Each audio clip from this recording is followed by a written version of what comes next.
So I just brought a 1973 Rover P5B V8 saloon. Let's drag it out of the garage and take a look at it. It's sat off the road for 26 years now. So we're going to see if we can get it running, driving, and put back on the road.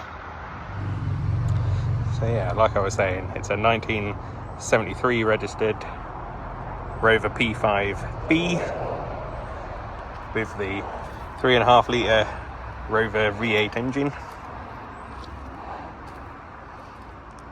And the car actually hasn't been on the road since 1999, was the last time it was taxed.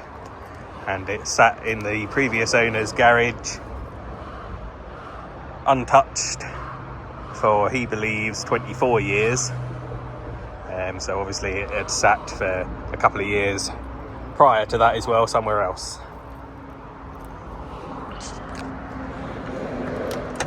But I think it's a pretty original, untouched car, really. One of the reasons why I liked it quite a bit was the fact that it doesn't seem to have really been mucked around with over the years. It hasn't had all of, like, the, from what I can see anyway, all of the 70s and 80s bodged plating jobs on it. Really, I think the only thing that anybody's ever tried to do in the past is patch up the passenger side sill and the bottom of the wing, which we'll have a look at. But then I think the rest of it is just the accumulation of the 30 odd years it did on the road. So it's got a little bit of corrosion in the usual Rover places. There's a very small hole here in the top of the scuttle. That whole patch you can buy, so it's not too bad.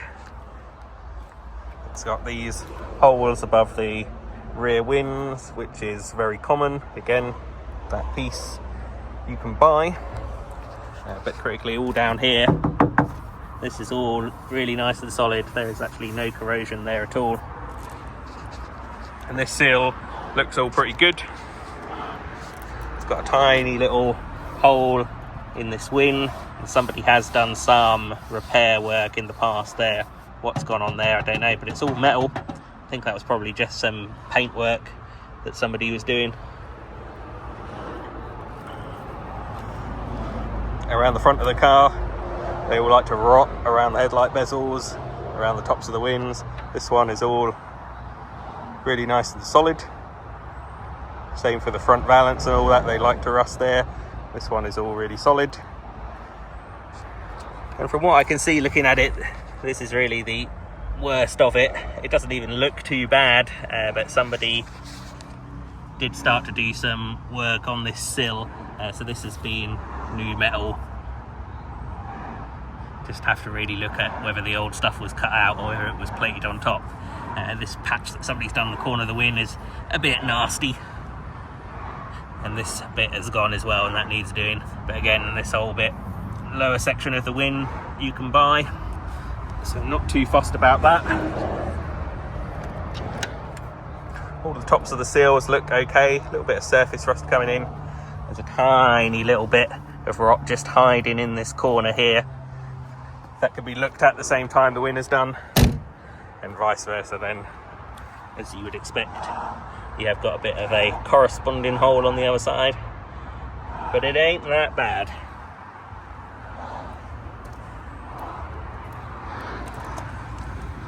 All down and around in here, looks like it's survived. Just starting to get a couple of little tiny holes from all of the mud and shit that's been up in the wheel arches over the years. But the actual backs of the wings, backs of the inner wheel arches look really good. There's that corresponding hole on the same side. Obviously some sort of water trap in there. It's really common because you can buy that panel. Back here the rear valance is all good, which is good because it's double skinned. There's a tiny little bit of corrosion just hiding behind the bumper here. You can see it a bit more on this side. But again, I think you can buy all of that. So that's not too bad.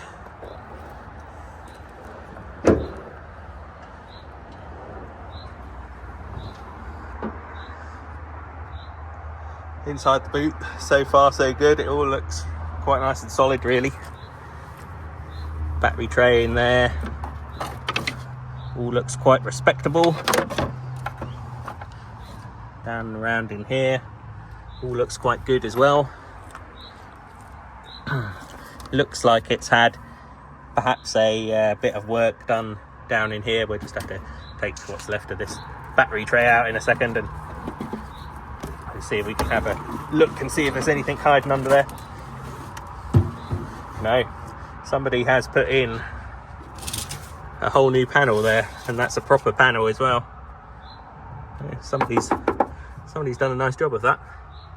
Looks like that's a drain, probably an area where it collects water. Gets all the road muck up behind it as well. But actually in here, in the lip in the boot floor, all looks quite good. Spare wheel well looks quite good. Spare wheel is obviously sitting on top of it, so I don't know whether that means I've got 2 spare wheels. That'd be nice. The bit of missing trim is in the car.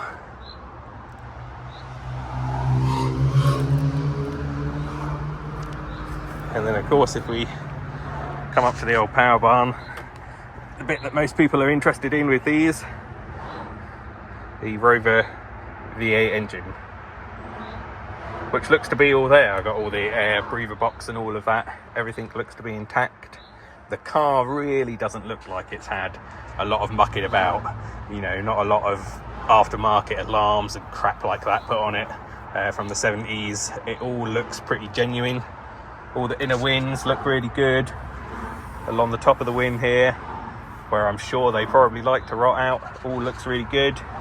Firewall looks good. The heater matrix is obviously leaked, but I doubt that's done any serious harm. Probably just wants a new heater box, which is to be expected. But yeah, the actual car itself, it really does look like it's all here. I don't think there's any bits missing. For now, the only annoying bit for sealing it up is the driver's side back window has been smashed, which is a shame. Previous owner said that he did that in the garage some years ago. And probably the only missing thing, unfortunately, is the headrests. I bet they're probably desirable and probably expensive. So they seem to have gone walkies. I've not come across those, unless of course they're tucked under the seat or something, but I doubt it. Inside is all really nice again as well. Floors. Somebody was obviously taking a little bit of time to have a look at those. They all look okay. Looks like very minimal work has happened there, if any at all. And I can't imagine the back floor is going to be any different. I have had a look under the car. It all looks pretty good. So yeah, the nice old P5 dashboard. Original Motorola radio. And the clock over there. All the wood trim is really nice. It's got like some aftermarket map light going on up there, which is interesting. Back seats all really quite nice. Front seats, they aren't worn or anything. Tiny little bit there just on the webbing, but nothing major. But like they all do, these seams come apart. I guess the leather just sort of retracts a bit. But I'm sure you could probably get those restitched, so they all look quite nice again. Car shows 78,000 miles, which I think is probably genuine. I'm not seeing a lot here that's indicating that it's gone round the clock. Seat looks quite nice. Pedal rubber there doesn't look excessively worn. I can't see it being on 178,000 miles. I would imagine 78,000 miles is probably genuine. Fortunately, don't have any history, but you know, that sort of thing doesn't really bother me. I've not brought the car as any sort of real investment. I brought it to see if we can get it back on the road and drive it. So yeah, other places, it all looks nice and solid along here. It's definitely been garaged for an awful long time.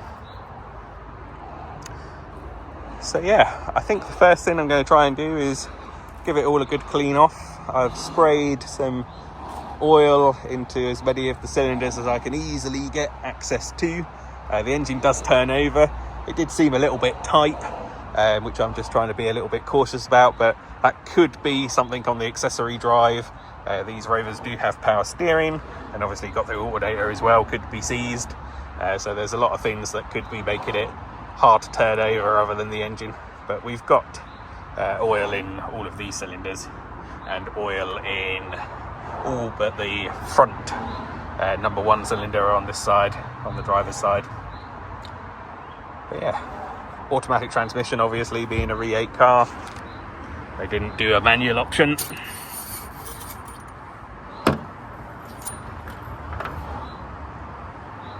I mean, she's low, but you probably have to check that where it's running anyway. But there was some oil on it when it was in the garage when I was looking at it, which looked okay. It was clean. That just needs topping up before we probably try and run it. Engine oil over this side.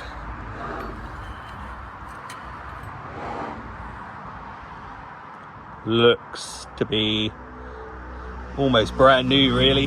Just old 30-year-old oil. Should run okay on that for a few minutes. But yeah, the actual car itself is a solid looking old bus, I think. A few little bits to do welding wise, but nothing scary. I think she's largely okay.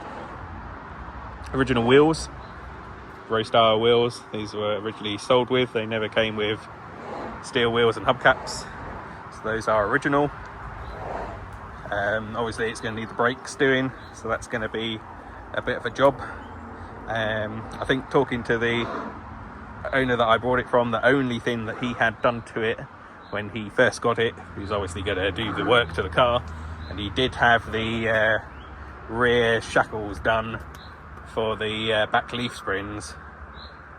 They have been plated and done, and looks to be quite well done. I'd imagine probably the same person that put this panel in the boot floor has also done those. They look quite beefy. Only thing I've got to do is re-drill the mountings for the bumper, so that's not attached at the moment. But yeah, I'm just going to wait for Ed to come.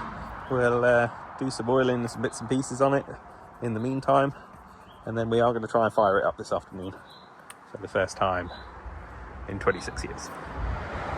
But there you go, that's the first look at our new P5B.